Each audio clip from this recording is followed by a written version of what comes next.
கந்துவட்டி ராமசாமி பணம் பொண்டாட்டி விடுவேன் மிரட்டினதும் இங்கே ஆறுமுகம் எல்லாத்தையும் அடிச்சு போட்டுட்டு பைரவியை கூப்பிட்டு போகணும்னு நினைக்கிறாங்க. ஆனால் இந்த நேரத்தில் இங்கே சஞ்சய் கந்துவட்டி ராமசாமி கிட்ட இதை சாக்கா வச்சு அவனை தீர்த்து கட்டிடுன்னு சொல்லிட்டு சொல்கிறாங்க.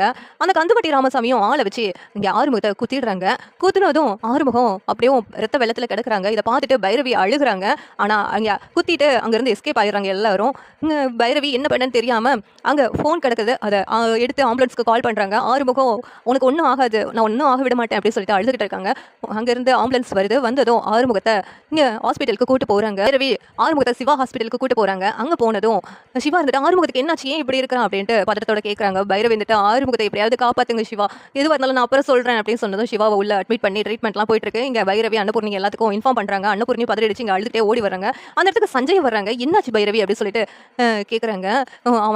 அவனுக்கு 3 மாதம் இன்ட்ரெஸ்ட் கொடுக்கலன்னு சொல்லிட்டு எனக்கு கடத்தி வச்சிருந்தான், அதான் ஆறுமுகம் வந்து சண்டை போட்டான், அதில் அவன் கோவத்தில் கத்தியை வச்சு குத்திட்டான் அப்படின்னு சொல்லிட்டு பைரவி நடந்ததெல்லாம் சொல்கிறாங்க. உடனே சஞ்சய் இருந்துட்டு நீ எதுக்கும் கவலைப்படாத பைரவி, ஆறுமுகம் என்கிட்ட ஒரு வார்த்தை சொல்லியிருந்தா நானே அந்த இடத்துக்கு வந்து காப்பாற்றிருப்பேன் உன்னை, ஏன் என்கிட்ட சொல்லாமல் அவர் மறைச்சிட்டாரு, இப்போ பாரு இப்படி கிடக்குறாரு அப்படின்னு சொல்லிட்டு சஞ்சய் வருத்தப்படி வர்ற மாதிரி நடிக்கிறாங்க.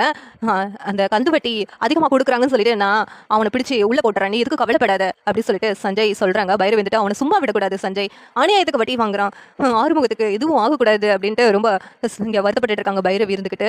இந்த நேரத்தில் சிவா வெளியில் வர்றாங்க. வெளியில் வந்துட்டு ஆறுமுகத்துக்கு பயப்படுற மாதிரி ஒன்றும் இல்லை, கொஞ்ச நேரத்தில் கண்ணை முடிச்சிருவான் அப்படின்னு சொல்லிட்டு இருக்காங்க. உடனே சிந்து சந்தோஷப்படுறாங்க. அந்த இடத்துல வந்துட்டு சஞ்சய் மட்டும் அவன் உயிர் பொழைச்சிட்டானா, அவன் எதுக்கு உயிர் பொழைக்கிறான் அப்படின்னு சொல்லிட்டு இங்கே சஞ்சய்க்கு கொஞ்சம் கடுப்பாக தான் இருக்குது. அன்னபூர்ணி பைரவி எல்லாரும் உள்ளே போகிறாங்க.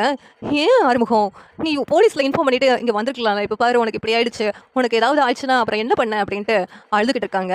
உடனே ஆறுமுகம் வந்துட்டு அவளை சீக்கிரமாக உன்னை விட்டு நான் போக மாட்டேன் பைரவி அப்படின்னு சொல்லிட்டு சொல்கிறாங்க. உடனே பைரவி முறைக்கிறாங்க, இது மட்டும் பேச்சுக்கு ஒன்று குறைச்சல் கிடையாது உனக்கு அப்படின்ட்டு. இந்த சீரியல் எப்படி நல்லா இருக்கும் நீங்கள் நினைக்கிறீங்கன்னு கமெண்ட் பண்ணுங்கள். லைக் பண்ணுங்கள், ஷேர் பண்ணுங்கள், சப்ஸ்கிரைப் பண்ணுங்கள். தேங்க்யூ.